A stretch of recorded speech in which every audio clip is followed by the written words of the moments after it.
Hey guys, how are you on Groundhog Day? Coronavirus Groundhog Day, every day is the same.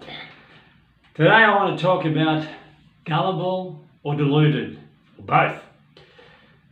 Hope you'll subscribe if you're watching for the first time. I hope you will like it, and if you do, please press the like button and share with your friends. Gullible or deluded? Personally, during this season, I've been kind of troubled when I hear the word pandemic. As I've mentioned in the past, I don't see the statistics lining up with the definition of a pandemic. And I guess the other thing that kind of has troubled me is just the sense of complete acceptance by the masses without considering the other scientific evidence that's coming up, a la mitigation versus herd immunity, and some of the suspicious things that are being revealed about some of the players in this whole thing and some of the events that have happened. So my white pill today is kind of more a red pill. You know, the red pill means let's take the red pill and wake up and see things for as they are. But this is a white pill with a red kind of ingredient in it. It's from 2 Thessalonians chapter 2, verse 11. For this reason, God will send a powerful delusion, so they will believe the lie. And so all will be condemned who have not believed the truth, but have delighted in wickedness. So that's the reason why God would allow such a thing. So this chapter is kind of set where it's talking about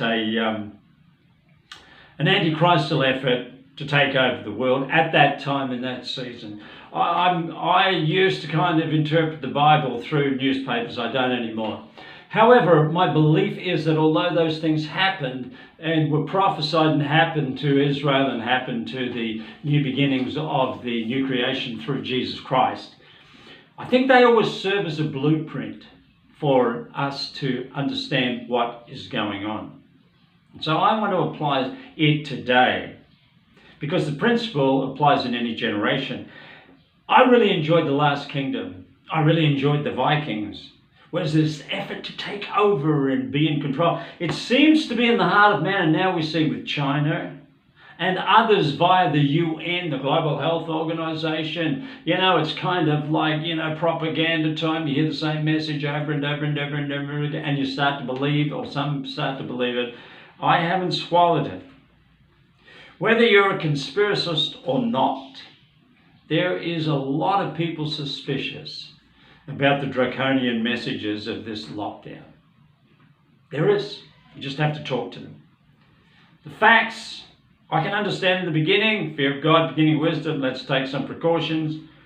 But the new information contradicts the extremity, and the extremity for itself seems to speak of power grab.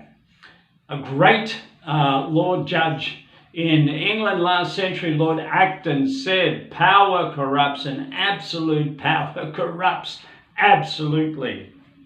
We kind of see that happen today. There are evil forces at work. There are things happening. I do believe there is a satanic being, and I do believe there are kind of, people that follow him and angels that have followed him. And so for me, I'm comfortable with that. That's my worldview, my presupposition. But even if you don't believe that, just look at some of the evil things that happen in the world. And there could be real evil underway. I think there is. The great thing for me, I was feeling depressed. I guess I'm still struggling with depression like so many of us in this lockdown. But the great thing is I believe in Christ's reign. And so I'm thinking, Lord, why are you doing this? Why is everybody sort of swallowing it? It's time for this red pill sense. God didn't cause COVID-19. We know that. This is not a natural disaster. But we know that God does use events in history to bring his kingdom. Caesar claimed to be the Son of God. So did Jesus. It was a political statement by Paul in that century. Jesus still reigns. Caesar's time is done. God judged Israel through Babylon, a foreign power that came in and took over, and judged it because of its wickedness. And I thought about this phrase, and I'm not perfect. I'm kind of when they say, "Oh, Rick used to be a pastor," I'd say, "Look, I'm a friend of sinners." So I'm not talking about the fact that we all struggle, with sin and to do the right thing. The great thing is Jesus Christ has forgiven us, and we can have forgiveness. But I am talking about when we delight in wickedness, and I want to choose just one thing, and I could choose many things at the moment. The normalization of abortion at any time is scary for me. My wife is expecting a child. She's 6 months pregnant. We feel the child's name is going to be a little boy. It's got a little penis. We've seen on the ultrasound, thank God it's a boy. We'll have a boy and a girl. But the thought of aborting that child, Matt, a mate here, in the Philippines, an Aussie guy. He's got really strong feelings on conspiracy, and not conspiracy, on some of the things that are going on. Really interesting guy, some great information.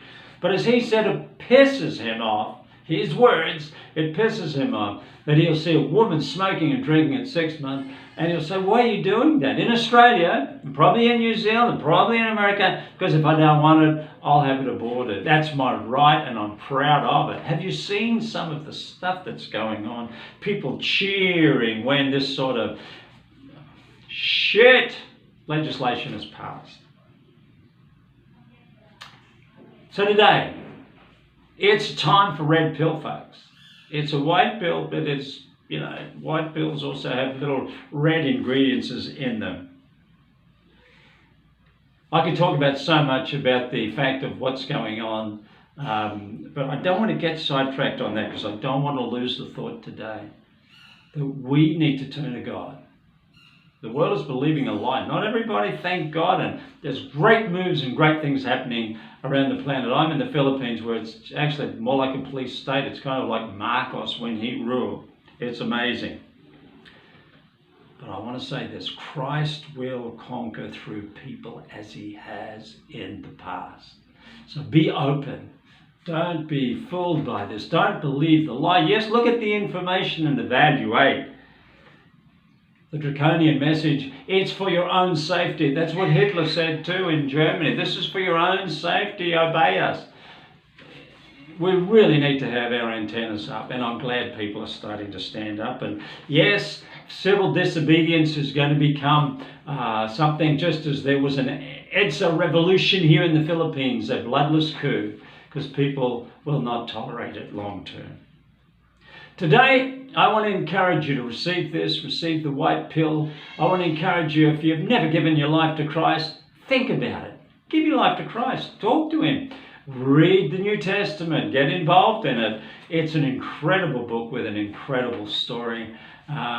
Me, as somebody who knows from a sinful perspective, he loves us. He loved us while we were sinners. We can give our lives to him. This is not a game. This is not a time to be deluded. This is not a time to believe lies. This is a time to realize that we can't highlight and promote wickedness as it's being done, and all under the guise of a lot of people. I'm not going to get sidetracked. I want to leave it at that. So today, take this white pill. Today, realize that there's wickedness kind of being delighted in. Let's stand against that. Come on, let's speak up.